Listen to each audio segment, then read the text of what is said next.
Y ahora estamos con el señor Miguel Macedo, él es especialista en Piasis, que son estas poblaciones indígenas no contactadas o exactamente de difícil acceso. Vamos a hablar de su problemática y su, obviamente, relación con las economías ilegales que claramente las afectan. Buenas noches, señor Macedo. Gracias por estar con nosotros. Gracias.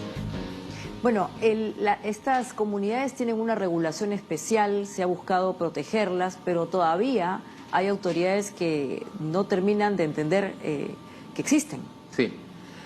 A ver, los Piasis son en realidad poblaciones indígenas en situación de aislamiento y contacto inicial, y son pueblos indígenas que en vista de ciertos abusos que se cometieron en el pasado, en la época del caucho o extracción de otros recursos, tomaron la decisión de mantenerse separados de la sociedad, vivir en aislamiento. Entonces, estas poblaciones, digamos, han conservado, siguen viviendo de manera nómada, se desplazan en áreas, normalmente en cuencas completas de ríos, y viven, pues, más o menos de acuerdo, muy dependientes de los recursos naturales. Entonces, en el Perú sí existe una legislación especial, una ley para la protección de los Piasi, que lo que hace es crear unas áreas que se llaman reservas indígenas, que son unas zonas en las cuales hay este nivel de intangibilidad, de manera en que estos pueblos puedan seguir viviendo y desarrollando sus actividades. Y en el Perú ahorita actualmente hay 7, 8 creadas y algunas propuestas. Y sí, en estos últimos tiempos ha habido una serie de conflictos o situaciones, porque hay algunos, digamos, gobiernos regionales que han tenido, en el caso específico de Loreto, que desconoce un poco las evidencias de la existencia de esta población por un interés más dedicado, digamos, al aprovechamiento de recursos naturales sin manejo, ¿no?, en toda la región. Y, por ejemplo, ¿qué evidencias hay, ¿no?, que permiten decirles a las autoridades que sí existen estas comunidades? Básicamente, los estudios que se realizan, que son con gente muy especializada, especialistas antropólogos, etcétera, lo que hacen es conversar con diferentes poblaciones, obtener evidencias o momentos en que ellos se han cruzado, han visto a estas poblaciones o sus restos. O restos de donde han estado, porque, digamos, ellos tienen una estrategia para sobrevivir, que es escapar y no acercarse a las poblaciones que están fuera. O sea, en caso de ver personas externas, normalmente ellos huyen el contacto, ¿no? O atacan a veces por temor, ¿no? Y la otras metodologías que normalmente uno toma estas evidencias, cruza en diferentes comunidades y vas averiguando si los hechos que te narran son, digamos, corroborados en varias zonas, si las características son las mismas. A eso además se le suma la realización de sobrevuelos, donde desde el aire se pueden apreciar asentamientos de estas poblaciones, ¿no?, que, a diferencia de los asentamientos de mestizos o madereros, no tienen uso, por ejemplo, de plástico, ni motores, ni tienen ningún tipo de acceso a vías de acceso, carreteras o ríos cerca, ¿no? Entonces, este nivel de aislamiento es un poco lo que te da evidencias. Entonces, hay estudios antropológicos bastante sólidos, muy sólidos, que han demostrado ya la existencia de estos pueblos. Se han creado varias reservas, pero en este momento sí hay algunas autoridades que, digamos, desconocen este tipo de evidencias o, digamos, les quieren quitar peso, básicamente con la intención de otorgar derechos de aprovechamiento en la zona donde están los pueblos en aislamiento, ¿no? ¿Y cuántos pueblos en aislamiento hay registrados? En Perú hay aproximadamente 14, a nivel mundial deben ser como 180. Este no es un tema que solo pasa en Perú, ni en la Amazonía, incluso hay en otros continentes, en India, en África también existe este tipo de poblaciones, ¿no?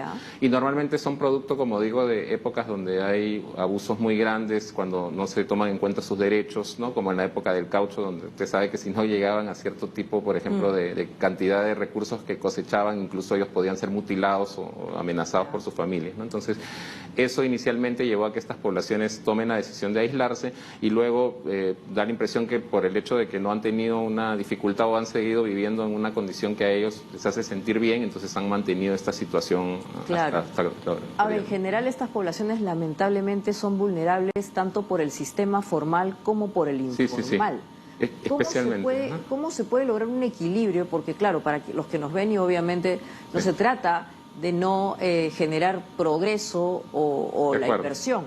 Hay que tratar de buscar una situación de armonía en donde ellos puedan estar, pero también, obviamente, impulsar, ahora que estamos tan mal económicamente, la inversión. Pero, ¿cómo se soluciona ese problema? Lo que pasa es que, digamos, como cualquier modelo de ordenamiento territorial o de trabajo en Amazonía, lo que uno que tiene que hacer es trabajar de manera sostenible, ¿no? Porque la idea a veces da la impresión de que la gente pensara que los recursos son eternos y que nunca se van a acabar. Entonces, lo que hay que hacer es establecer específicamente ciertas áreas en las cuales se puede hacer un mayor aprovechamiento de los recursos y áreas donde tiene que haber mayor protección, conservación, etcétera. Cuando se llegue a este equilibrio en el cual existan zonas donde efectivamente se aprovechan los recursos de una manera apropiada, respetando los derechos de la población, ¿no? Porque también, digamos, si se busca el desarrollo de actividades, pero se beneficia a pura gente de fuera y las comunidades de la zona viven en pobreza, entonces tampoco ese es el objetivo que se busca. Entonces, generando, digamos, modelos de grandes paisajes en los cuales se integren tanto las comunidades, las zonas donde están los pueblos en aislamiento, las áreas protegidas y las otras actividades que se desarrollan, si se realizan todas estas de forma armoniosa, consultada, entonces deberían generarse modelos de desarrollo que sean mucho más eficientes y con mucho más posibilidad de funcionar a largo plazo. Claro, ahora cuando uno habla de los Piazzi, básicamente cree y lo enfoca desde el punto de vista de sus derechos, de los derechos de la humanidad, en este caso particular de estas poblaciones, pero también es cierto que ellos tienen un rol importante en la conservación y la sostenibilidad, porque como están en zonas bastante alejadas, si no estuviesen ellos, obviamente ahí no se genera un equilibrio. O sea, ¿cómo podemos también revalorar el rol que tienen? Todas las poblaciones indígenas en general está demostrado que son zonas donde se conserva mayor biomasa y son zonas donde hay stock de carbono, ¿no? Tú sabes que por todo este tema del cambio climático hay zonas del bosque donde se acumula el carbono que no sale a la atmósfera. Entonces está demostrado por diversos estudios de la RAIS, donde participa el IBC, que es la institución donde yo trabajo, que han demostrado ya que más del 50% del carbono en la Amazonía en general está conservado en áreas de territorios indígenas o áreas protegidas, que es un porcentaje mucho menor del territorio. 80% del carbono, perdón, en el 50% del territorio. Entonces eso significa que son zonas en las cuales existe toda esta limpieza del aire, esta posibilidad de impedir el cambio climático. Entonces no son solo los Piazzi, sino los pueblos indígenas en general quienes cumplan este rol.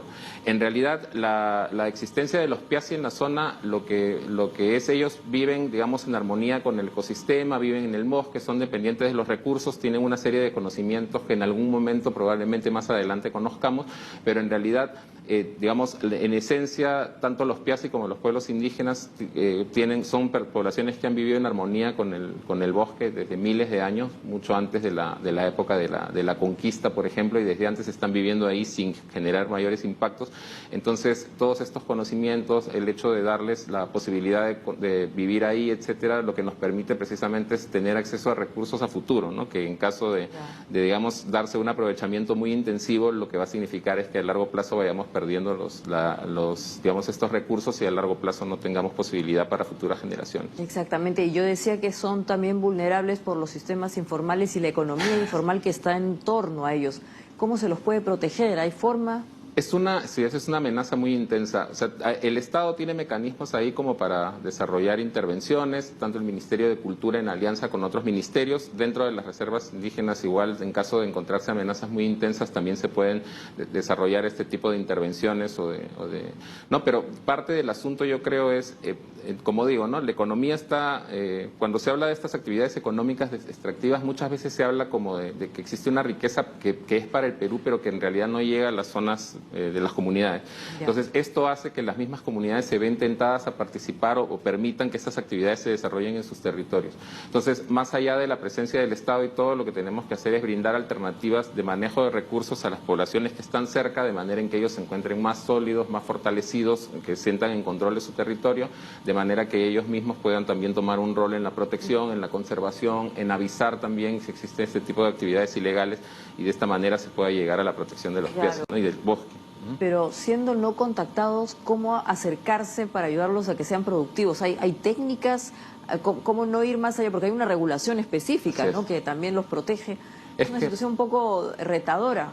En realidad, lo que se tiene que hacer con ellos es simplemente estos seres humanos han tomado la decisión de vivir en aislamiento, entonces es respetar la decisión que ellos han tomado hasta el momento en que quieran, ¿no? Hasta el momento en que ellos decidan contactarse. El espacio donde ellos se desarrollan, estas áreas de aquí, son áreas en las cuales debe darse principalmente actividades de conservación y de protección, pero existe todo un territorio alrededor con comunidades, con áreas que no están siendo, digamos, potencializadas, con poblaciones que todavía no están en capacidad de alcanzar un nivel de vida o una calidad de vida que ellos esperarían, ¿no? Entonces, yo en realidad siento que cuando se habla de las poblaciones en aislamiento, lo que uno tiene que pensar en este momento es que ellos como seres humanos y muy vulnerables a enfermedades, por ejemplo, ellos pueden morir por una gripe. Entonces, este tipo de poblaciones, lo que hay que hacer hasta el momento es respetar un poco su decisión, mantenerlos en esta situación, darles las posibilidades de que puedan vivir así, como digo, aprovechando también el hecho de que ellos van a estar en un monte que va a estar sano, en un bosque sano, con recursos, y más bien, como digo, concentrarnos en fortalecer un poco a las poblaciones vecinas y aprovechar las áreas que están claro, importante. Y hace poco hablábamos también de las amenazas que sufren líderes vinculados a estos movimientos y que lamentablemente pues no tienen protección.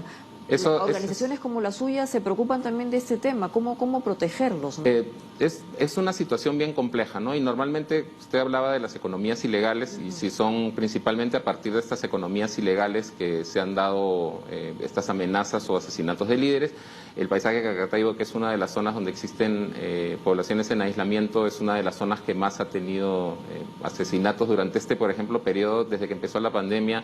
Han habido 5 líderes asesinados, ¿no? Y esto se debe principalmente a que ellos están en defensa de su territorio y tienen que enfrentarse principalmente a gente que se dedica a cultivos ilegales, a extracción ¿no? Entonces, el tema, sí, organizaciones como nosotros lo que tratamos de hacer es evidenciar los casos que se dan, tratar de generar protocolos con diferentes ministerios que permitan que estas poblaciones puedan, que estos líderes tengan a dónde acudir y ser protegidos o ser defendidos en caso de que tengan algún tipo de amenaza, y a la vez, como digo, no hacer una... o sea, de poder demandar, exigir, coordinar un poco con el Estado para poder encontrar mecanismos y maneras de, digamos, fortalecer a estos pueblos para que ellos estén también en capacidad de tener una respuesta y de saber en qué canales acudir en caso de que haya amenazas, ¿no? Pero como digo, teníamos 10 muertos líderes, creo, desde el 2010 hasta el 2020, y en los últimos se ha duplicado, o sea, se ha igualado esa cantidad en el periodo de 2 o 3 años, lo que implica que esto se agravó mucho a partir del momento, claro, a partir de la pandemia, que fue un momento, creo, en el que nos concentramos mucho en cuidar a la gente en las ciudades y quizás en zonas rurales hubo más posibilidad de expandir actividades ilegales. Exactamente. Ahora, ustedes son una institución vinculada específicamente con este tipo de poblaciones que son un reto para países como el Perú, que están en vías de desarrollo y necesitan también crecer a través de inversión. ¿En qué parte del mundo, en función a las experiencias que ustedes tienen, hay buenas prácticas que se puedan traer al Perú? Porque parece que es una situación, como decía, retadora, con una solución no simple. Lo que pasa es que, como digo, bueno, nosotros como IBC trabajamos tanto con poblaciones en aislamiento como también con comunidades y otros pueblos de Amazonía, ¿no? Y más allá de que se hable siempre del tema de desarrollo como un tema en el cual, digamos, estamos creciendo a partir de la explotación de los recursos y de las concesiones mineras y petroleras, uno puede apreciar esa riqueza, digamos, que se puede medir a nivel macro, pero a nivel micro en las mismas comunidades y en las poblaciones locales eso no se ve. Y hay zonas como, por ejemplo, usted puede pensar en Apurímac, Huancavelica, que son zonas mineras y que son zonas que reflejan los mayores índices de pobreza, ¿no? Entonces, otras regiones como Cajamarca, las poblaciones locales no tienen acceso a eso. Entonces, nosotros lo que pensamos es que fortaleciendo las capacidades de la población, si las propias comunidades empiezan a tomar decisiones sobre qué quieren utilizar, si se hace un manejo de los recursos naturales y no solo se aprovecha todo sin tener una mirada a largo plazo, lo que se puede conseguir es un desarrollo, una mejora de la calidad de vida generalizada, del nivel de vida generalizado para todo el país, que lleve a una situación de desarrollo a mucho mayor, a mayor largo plazo, con más sostenibilidad, ¿no? Mientras aquí en Perú seguimos hablando mucho de actividades extractivas, minería, petróleo, básicamente venta de materias primas. En Europa se está hablando de economía circular, del reuso, de usar los recursos naturales, se habla de conservar el carbono, de los servicios ambientales, el aprovechamiento de bosques indiscriminado, la generación de minería ilegal, incluso la minería ilegal, estas actividades cuando no son bien manejadas, lo que te pueden generar básicamente es pérdida de niveles de agua, pérdida de caudales de ríos, ¿no? Entonces, un desarrollo que implique, digamos, una mirada solamente dedicada a los ingresos que tenemos a nivel macro, pero que no piense en nuestros caudales de agua, que no piense en los recursos naturales a largo plazo, es un desarrollo que es ficticio y que a largo plazo va a generar más problemas. Sobre todo porque, como usted indica, las propias poblaciones que están más cerca de los recursos no terminan de beneficiarse. Y ahí probablemente los antropólogos, en fin, los sociólogos tengan que darnos mayores luces, porque como bien ha indicado son poblaciones muy particulares a las que hay que respetar, pero también es verdad que habrán códigos muy especiales. Yo creo que lo que hay que hacer más es escucharlos, ¿no? Y que cuando normalmente uno llega desde una ciudad, habiendo estudiado en una universidad, tenemos la costumbre de pensar que nosotros somos quienes vamos a enseñarles a ellos. Y yo, bueno, tengo, ya 20 años más trabajando en Amazonía, y cuando llegué me di cuenta de que sabía muy poco y que mucho aprendes cuando vas caminando con ellos. Entonces, uno llega y les dice, lo que tienes que hacer es aprovechar tal recurso hasta tal punto, y cuando la gente ya hacía manejo, ya sabe cómo aprovechar los recursos, ya sabe hasta qué punto llegar. O sea, uno puede llegar con iniciativas económicas novedosas o lo que sea, pero la población es la que tiene que estar involucrada, y ellos conocen un poco la biología, cómo funcionan los recursos, cómo funciona todo, de tal manera en que se pueden generar modelos nuevos que en realidad los beneficien, les interesen, los fortalezcan y, como digo, tengan sostenibilidad a largo plazo. Claro, claro, que en verdad, como digo, es un reto, porque si ya con las poblaciones que están integradas a una visión occidental tenemos complicaciones con estas poblaciones que no necesariamente comparten la misma cosmovisión, seguramente va a ser muy complejo. Por eso le preguntaba en qué parte del mundo, no sé si en la región, se ha logrado establecer un equilibrio en donde puedan existir estas poblaciones y al mismo tiempo hacer desarrollos. No sé, Brasil, Colombia, en fin, no lo sé. Es que, como digo, las zonas donde viven los Piasi, que son las reservas indígenas, en realidad son áreas en las cuales no se desarrollan este tipo de actividades, pero digamos, tener un acceso a la economía, aprovechar los recursos naturales, no quiere decir que toda la Amazonía se va a aprovechar a la vez. Entonces tenemos áreas naturales protegidas, parques nacionales, zonas que son de una importancia muy fuerte y que también generan turismo, generan oxígeno, ¿no? Y que son zonas que al final están generando un beneficio, o zonas donde se generan los ríos y que generan agua, que también son importantes. Entonces, la necesidad de la economía, de acuerdo, digamos, de aprovechar los recursos naturales es una necesidad, pero se tiene que desarrollar no por igual en todas zonas, sino que va a haber espacios donde sí se van a desarrollar y otros donde no.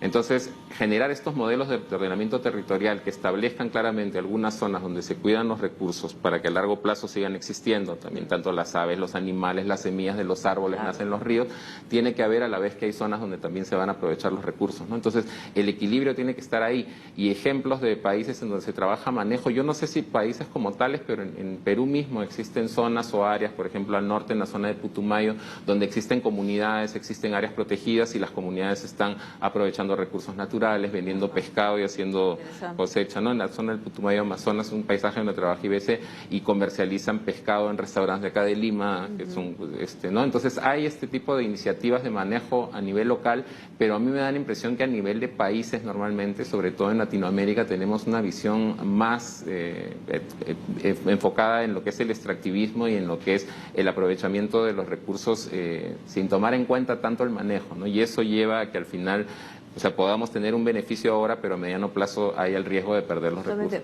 Justamente por eso le decía, ¿no? Ahí está el reto, cómo lograr que haya este equilibrio en donde sí puede existir inversión y crecimiento, en fin, desarrollo, y al mismo tiempo se pueda respetar estas poblaciones en un entorno además en donde se les reconoce que son relevantes para la sostenibilidad.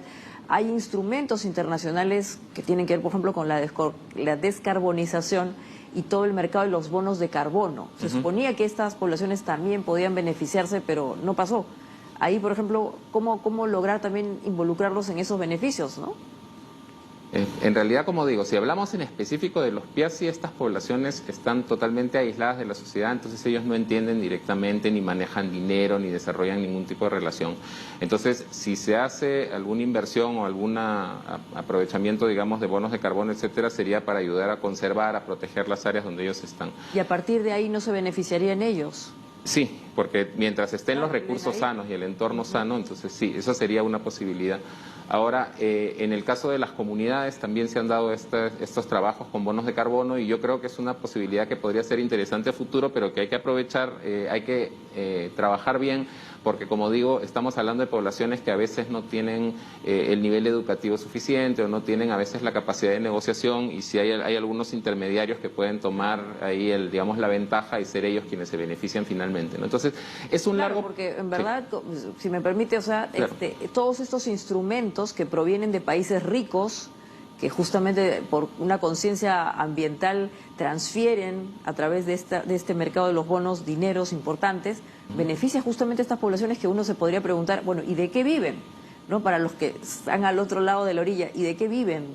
¿Cómo sobreviven? Bueno, estas ayudas también podrían de alguna manera beneficiarlos. Podrían beneficiarlos estas ayudas, también otro tipo de ayudas, por ejemplo, si en algún momento empezamos a pensar en la escasez de recursos como el agua y se empieza a ver mecanismos de compensación para las poblaciones que están en las zonas de cabecera, si son las que ayudan que se mantengan los caudales. Pero como digo, todo depende para empezar de un fortalecimiento de la población, de que la población esté cada vez más enterada de sus derechos y que tenga más posibilidad de defenderse, porque así como digo, como llegan estos intermediarios, también pues los extractores ilegales llegan a las comunidades ofreciendo beneficios que no son beneficios a largo plazo, ¿no? Y siempre existe este tipo de cosas. Por ejemplo, en el caso de poblaciones en aislamiento, para que tenga una idea, se han dado casos también de poblaciones cuando recién han tenido contacto que lo que hacían eran trabajar en ciertos lugares y les pagaban, pues no sé, pues un sol por trabajar o le dan una papaya por trabajar una chacra. Entonces, eso es un exceso. Bueno, señor Marcelo, quiero agradecer mucho por habernos ilustrado una vez más sobre estos temas. Es importante porque, como bien ha indicado, países como el Perú que tienen estas poblaciones tienen que buscar la manera de integrarlos también al desarrollo.